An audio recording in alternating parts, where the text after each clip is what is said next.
কোলাঘাটে নজর রয়েছে আমাদের। শুভেন্দু অধিকারীর বৈঠকে বেসুরোরা 3 জেলা নিয়ে, পশ্চিম মেদিনীপুর, পূর্ব মেদিনীপুর, ঝাড়গ্রাম জেলা নিয়ে প্রশাসনিক বৈঠক। আর সেই মূল মঞ্চে অত্যন্ত গুরুত্বপূর্ণ যে দুটো মুখ, সাংসদ দেব এবং সাংসদ জুন মালিয়া, তার পাশাপাশি বিধায়ক শিউলি সাহাও রয়েছেন মূল মঞ্চে। মুখ্যমন্ত্রীর মূল মঞ্চেই রয়েছেন দেব এবং জুন মালিয়া।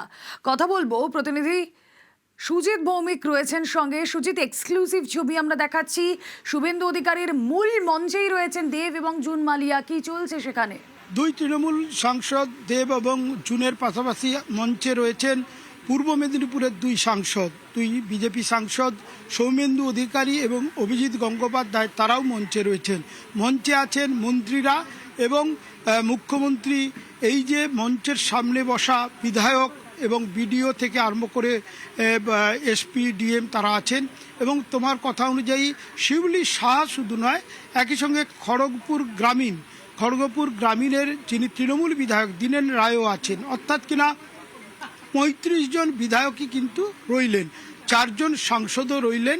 এবং সেখানেই কথা যে বিষয়টা হলো চর্চার, যে প্রশাসনিক বৈঠক এর আগের পালাবদলের আগে অনেক হয়েছে, অনেক দেখা গেছে। সেখানে কিন্তু শাসক দলের সাংসদ বিধায়কদের দেখা যেত। এখন কিন্তু সেটা বদলে যাচ্ছে। এক এক করে মিটিংয়ে দেখা যাচ্ছে। কি হয় আজকের মিটিংয়ে বাড়তি আগ্রহ ছিল, কারণ তুমি জানো পূর্ব মেদিনীপুর, পশ্চিম মেদিনীপুর, ঝাড়গ্রাম মিলে 35 জন যে রয়েছেন বিধায়ক, তার মধ্যে 2 জন যারা কিন্তু পশ্চিম মেদিনীপুরের, তারা বিধায়ক তৃণমূলের, তারা কি আসবেন?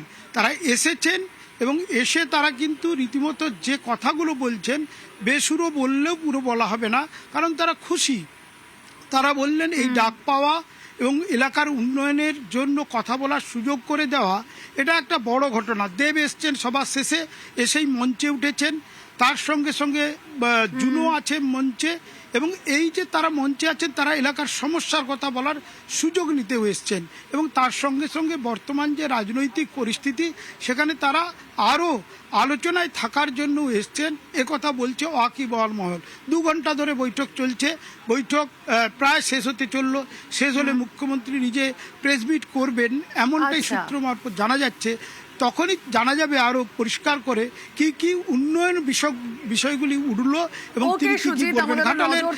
কথা হলো সেখানে, সহকর্মী সুজিতের থেকে জানতে থাকবো পরবর্তীতে।